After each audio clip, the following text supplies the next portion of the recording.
ومن یفعل ذلک، جو ایسا کرے، فقد ظلم نفسا، تو در حقیقت اس نے اپنا ہی نقصان کیا۔ ولا تتخذوا آیات اللہ ہزوا، اور اللہ کی آیتوں کو ٹھٹا نہ بنا لو۔ مفسرین بیان کرتے ہیں یہاں مراد یہ ہے کہ آیتوں پر غور کرو، عمل کرو۔ جس طرح بعض چیزوں کا لوگ مذاق بنا لیتے ہیں، مذاق میں اڑا دیتے ہیں، ایک کان سے سنتے دوسرے کان سے نکال دیتے ہیں، ایسا نہ کرو، بلکہ اللہ کی آیتوں پر غور کرو اور عمل کرو۔ وَاذْكُرُوا نِعْمَةَ اللَّهِ عَلَيْكُمْ، اور اللہ کا احسان یاد کرو جو اللہ نے تم پر فرمایا۔ وَمَا أَنزَلَ عَلَيْكُمْ مِنَ الْكِتَابِ وَالْحِكْمَةِ، اور وہ جو تم پر کتاب اور حکمت اتاری، یعظکم بہ، جس کے ذریعے اللہ تمہیں نصیحت فرماتا ہے۔ یعنی اللہ کی نعمتوں کو یاد کرو، کتاب کو پڑھو، اسے یاد کرو، اور جو احادیث طیبہ ہیں، حکمت ہیں، انہیں پڑھو، انہیں یاد کرو۔ واتقوا اللہ، اور اللہ سے ڈرتے رہو۔ واعلموا ان اللہ بکل شیء علیم، اور خوب جان لو اللہ سب کچھ جانتا ہے۔ الحمدللہ سورہ بقرہ کا 29واں رکوع مکمل ہوا۔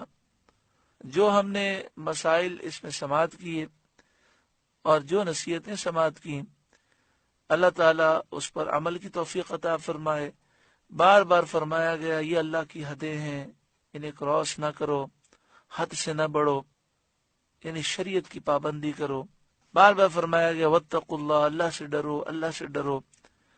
تو میاں بیوی کے معاملات ہوں، بچوں کے معاملات ہوں، رشتہ داروں کے معاملات ہوں، یا دیگر معاملات ہوں، تو اس میں ہمیں اللہ سے ڈرنا چاہیے۔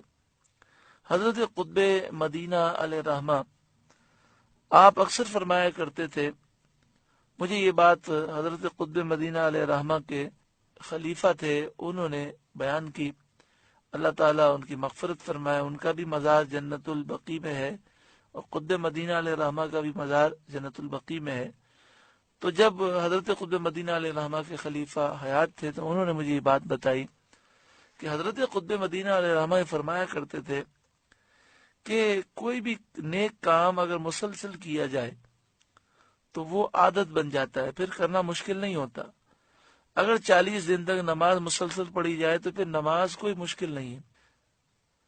آپ فرماتے ہیں اصل جو مشکل ہے وہ معاملات ہیں، حقوق العباد، حسن اخلاق، ہماری زبان سے کسی کو تکلیف نہ ہو، کوئی ایسی بات ہم نہ کہیں جس سے کسی کی دل آزاری ہو، ایک دوسرے کو حقوق ادا کرنا، کاروباری معاملات میں دیانت داری، یہ ساری چیزیں آپ اکثر فرمایا کرتے الدین المعاملہ، الدین المعاملہ۔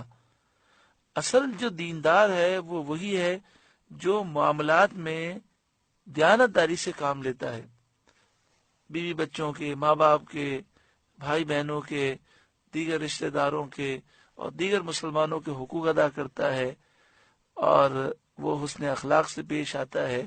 یہ بڑا مشکل کام ہے۔ اس کا یہ مطلب نہیں کہ نمازوں کی طرف وہ اہمیت نہیں دیتے تھے، نمازوں کی طرف وہ درس نہیں دیتے تھے، یہ بات نہیں ہے۔ وہ یہ فرماتے تھے کہ بسا اوقات ایسا ہوتا ہے کہ انسان 40 دن نماز پڑھ لیتا ہے تو نماز تو اس کی عادت بن جاتی ہے، اب نماز بھی پڑھ رہا ہے، لیکن چونکہ نماز کی برکتیں اسے صحیح طور پہ ملی نہیں ہیں تو اس کے اخلاق ایسے ہوتے ہیں کہ بندے اس سے تنگ ہوتے ہیں۔ نبی اکرم صلی اللہ علیہ وآلہ وسلم کی خدمت میں 2 عورتوں کا ذکر کیا گیا۔ ایک ایسی عورت تھی کہ جو کثرت سے صدقات کرتی تھی، کثرت سے نماز پڑھتی تھی، لیکن اس کی زبان سے اس کے پڑوسی تنگ تھے۔ تو آپ صلی اللہ علیہ وآلہ وسلم نے یہ فرمایا کہ وہ جہنمی عورت ہے۔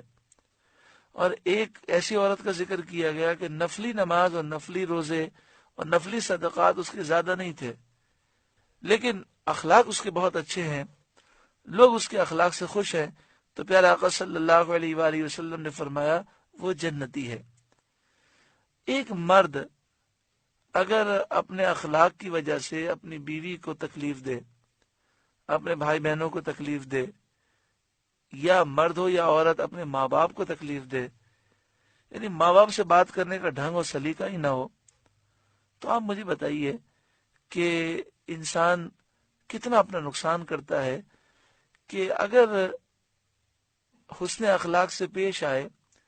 پیارے آقا صلی اللہ علیہ وآلہ وسلم نے فرمایا جو حسن اخلاق کا عادی ہوگا وہ اگر پوری رات سو جائے اور دن میں روزہ بھی نہ رکھے، لیکن اگر حسن اخلاق کا پیکر ہوگا تو حدیث پاک میں اس کی بشارت دی گئی کہ وہ پوری رات قیام کرنے کا درجہ پاتا ہے اور پورا دن روزہ رکھنے کا درجہ پا لیتا ہے. تو یہاں پر اس رکوع میں چونکہ میاں بیوی کا ذکر تھا تو اس لیے اس ضمن میں بہت سی باتیں بیان کی گئیں، ورنہ جہاں تک حسن اخلاق کا تعلق ہے وہ تو ہر مسلمان سے ہمیں تعلقات اچھے رکھنے چاہیے اور اچھے اخلاق سے پیش آنا چاہیے. ایک روایت میں یہ ہے کہ جو دن بھر میں 3 مرتبہ سورہ 3 پڑھ لے، والتین والزیتون، سورہ 3 پڑھ لے، تو اس کے بارے میں یہ ہے کہ الحمدللہ اس کے اخلاق بڑے اچھے ہو جاتے ہیں. اللہ تبارک و تعالی ہمیں اپنے حقوق بھی ادا کرنے کی توفیق عطا فرمائے، اپنے بندوں کے حقوق بھی ادا کرنے کی ہمیں توفیق عطا فرمائے، اور جو ہم سے غلطیاں ہوئی اللہ تعالی معاف فرمائے. ہماری تمام ظاہری باطنی برائیاں، عیوب، گناہوں کی عادتیں رب العالمین دور فرمائے اور ہمیں دونوں جہاں میں شاندار کامیابی نصیب فرمائے.